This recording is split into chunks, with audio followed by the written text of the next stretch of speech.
Hello there, ladies and gentlemen, and welcome once again to another episode of The Cider Drinker. Today's episode, I am heading back to the Healey's Cider Company. I tried out their Cornish Radler, which is, I suppose, their benchmark trademark cider, and I really liked it. So when I saw this one in my local Asda, I thought I've got to give it a go.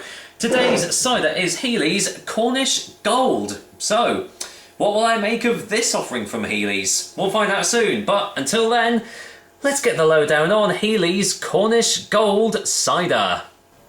Healey's Cornish Gold Cider is available in these 500ml glass bottles, which I do believe is the only way you can buy it too. The alcohol percentage is a pretty average 4.5% and doesn't say what taste it's going to be on the bottle.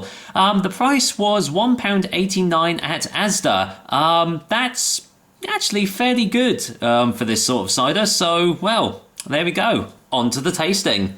So yeah, Cornish Gold. I'm assuming, coupled with the relatively average ABV of this cider, I'd imagine this is probably their take on, like, you know, the Thatcher's Golds and, you know, those types of drinks which are, you know, not quite like proper real ciders, and they're more like the next step up from, say, like your Longbows and your, you know, Magnas and everything. But you never know, I could be wrong. Not much on the front. I mean, you saw that already. Funnily enough, when I got this from Asda, it was listed as an ale on the on like the screen, and also it was with all the beers and stuff. So pretty weird. I think they made a mistake there. But let's see what's on the back. Going for gold? Trust Healey's. I think this would just be their catchphrase or something. Using our faithful 30-year-old recipe and a splash of Healey's know-how, we've created a sparkling cider that's worth its weight, with a crisp, light apple flavour that shines out from every sip. Join the rush, and as usual, no fat women are allowed to drink this cider once again. I really should start a petition to say that fat women should start drinking ciders, but, you know, I'm sure people will, like, go in uproar about it and everything. But anyway, let's go, get this top open, and see what I make of it. Because, to be honest, the description doesn't really give you much, does it? Let's go in for the whiff test. Okay, well, I'm definitely getting sulfites. I mean, it says contains sulfites for freshness, but, yeah, massive hit of them. I'm not really getting much else off the nose, unfortunately. Yeah, first impressions, not too good. Let's go and get this poured in the glass anyway and just see if I get any more smells off the glass. It might have just been that it was, you know, just from the bottleneck. Because as has been shown in the past, you can get different smells off the glass. There we go, get that all poured in. Right, using my old Sanford Orchards glass here, so let's go in for the colour. And, well, you probably saw it in the glass anyway, but there you go. Lovely, well, golden colour. Quite heavily carbonated, and it's actually keeping a little bit of a froth on the top there as well. I'm sure that will quickly dissipate anyway. I'd imagine the carbonation will probably stay a little bit longer in this glass because it does have some dimpling on the bottom, which does obviously keep the carbonation going.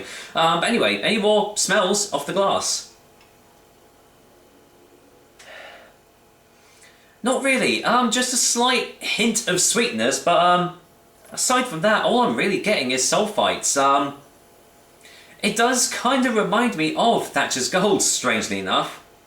Just not as sweet smelling, so, well, let's see what it tastes like, shall we? Cheers, guys, here's to Healey's Cornish Gold.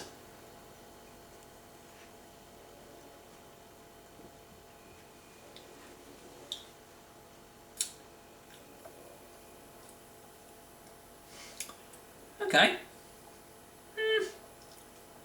That's alright, I suppose. Let's get a second opinion.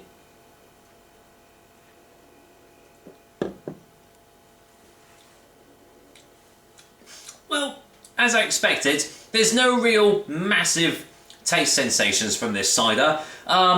It's slightly sweet on the taste, quite full-bodied without being too overly thick and cloying as some other ciders of this calibre usually are.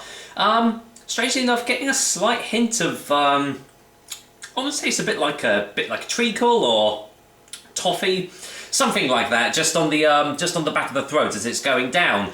But really, aside from that, there aren't very many tastes going on in this drink.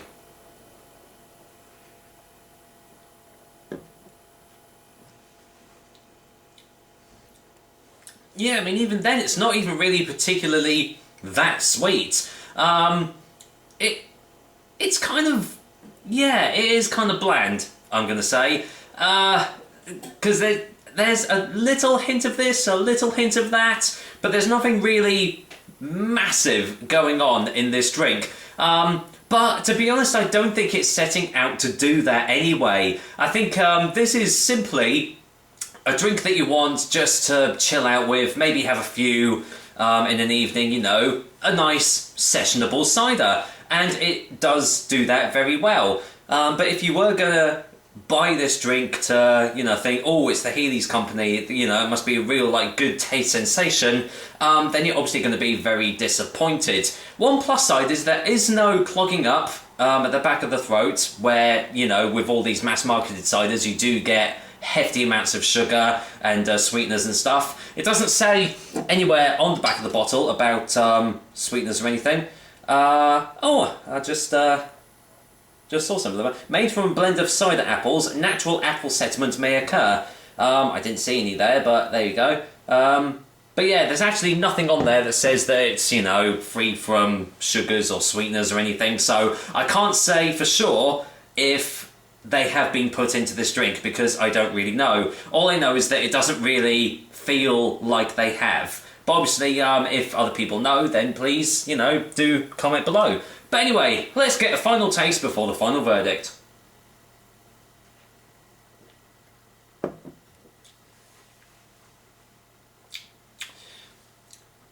Yeah, pretty much what I've said is all that can be said about this, really. If you do want a nice sessionable cider, then get this bottle. But, you know, don't expect many taste sensations. And for £1.89, that's not too bad, really. So, for a final verdict, Healey's Cornish Gold Cider is going to get a 6 out of 10. If you do happen to see it and you think, oh, I really fancy a couple of drinks just to have, then yeah, go ahead and get this drink. You know, it's definitely not a terrible cider, that's for sure, but it's definitely not gonna hit anyone out of the ballpark, that's for sure. So there we go, another episode of The Cider Drinker. Hope you guys liked it, and as usual, I will be back with another delicious and tasty cider soon. And well, I don't need to say it anyway, I'm going to finish off this glass of Cornish Gold Cider off, so take care guys, until next time.